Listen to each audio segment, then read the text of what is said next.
Staff Sergeant Gary Lam hanged himself from the fourth-floor window of St. Ogilvy General on April 15, 2011. It took EMTs 6 minutes to break through the door he'd jammed shut and cut him down.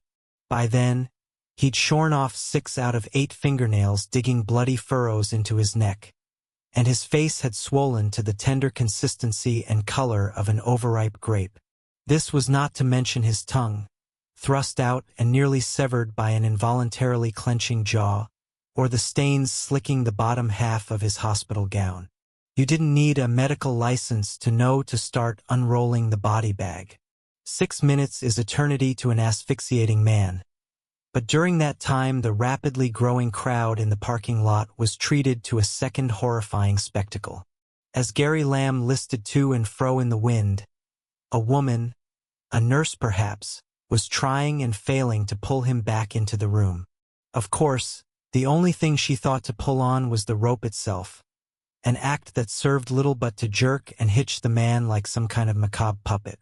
In order to truly get Southeast Asian horror, if you're not already from there, you need to understand that we see our countries very differently from the way you do. The common perception can be found splashed across countless vlogs and perfectly curated social media pages. Pristine beaches, charming street vendors, picture-perfect weather, often shared by college graduates intent on finding themselves on a gap year. Not quite my experience. See, those of us who grew up here don't remember frolicking on the beach or going on bar crawls with our attractive friends from the hostel. We remember the heat, for one, oppressive, ever-present, and coupled with a thick, cloying humidity that sears your eyes and smothers any semblance of rational thought. We also remember old cautionary tales of horrors that follow you home because of a poorly timed, poorly phrased comment. Things that show up not on your doorstep but on your ceiling. Things that grab your hand as you reach for a light switch, or your ankles when you're swimming alone. Things that, as the rainforests were replaced by monoliths of glass and steel, weren't intimidated in the slightest by the advent of modernity. Maybe that's why the only time I feel safe writing about this is from an apartment in Los Angeles, several continents away. The majority of my stories come from the time I spent in the military. While I've never personally seen or experienced anything during my service, the fact that we spent our time crawling through rainforest muck in the oldest parts of the country meant I met no shortage of servicemen with their share of supernatural trauma. Someone who often regaled me with stories was a technical first sergeant attached to our unit. I can't remember his name, but he and I spent many nights on guard duty at Tower Number 3, overlooking a lonely moonlit airfield. He was leaning over the guardrail with a cigarette, puffing acrid smoke that I was surreptitiously and futilely trying to waft away, when he told me his first story. You know Gary didn't kill himself, right? Gary was a smaller guy, maybe 130 pounds soaking wet, and it was undoubtedly a source of his chronic insecurity. Maybe that's why he was also 130 pounds of grade A dickhead. The 38-year-old staff sergeant had a permanent scowl etched into his face as he skulked around the base, and he had his own supernatural ability to conjure busywork for newly inducted servicemen. It was little surprise to find out that he was no patron saint in his personal life, either. His girlfriend Elena was a high school sweetheart who always knew she could do better but never quite found the courage to be single.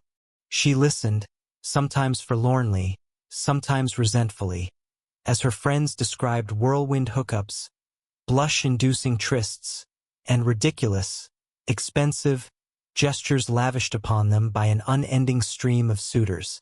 Then she watched, as her group of friends eventually distilled the perfect man from the chaos of single adult life and settled down for an eternity in paradise.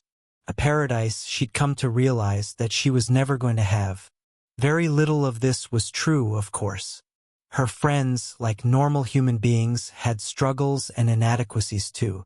The debilitating depression that dominated most of her life simply made the grass appear greener wherever she looked. But it certainly didn't help that Gary had none of the qualities her friends gushed about.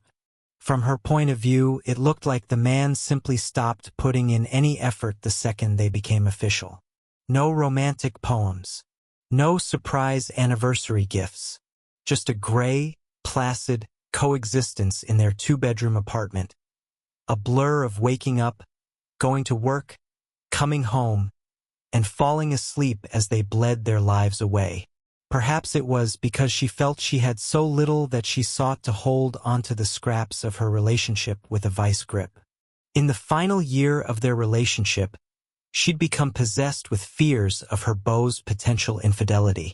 Whether this manifested in non-stop texts he discreetly tried to answer during ops briefings, or her showing up at the guardhouse to verify he was where he said he was, her resentment turned to obsession remarkably and disturbingly quickly. And she was right. Turns out our staff sergeant was more of a doer than a dreamer, because Elena came home one night to find him in bed with a 20-something from the club, writhing and moving with a passion that she'd never experienced once in her life. The meltdown was historic. She showed up at the camp the next day in a maelstrom of melodrama, clutching the rusted wrought iron gates as she screamed hellfire. The poor MP on duty had to pry the wiry woman off the gate after trying unsuccessfully to cajole her off her bloodied knees. Eventually, swearing revenge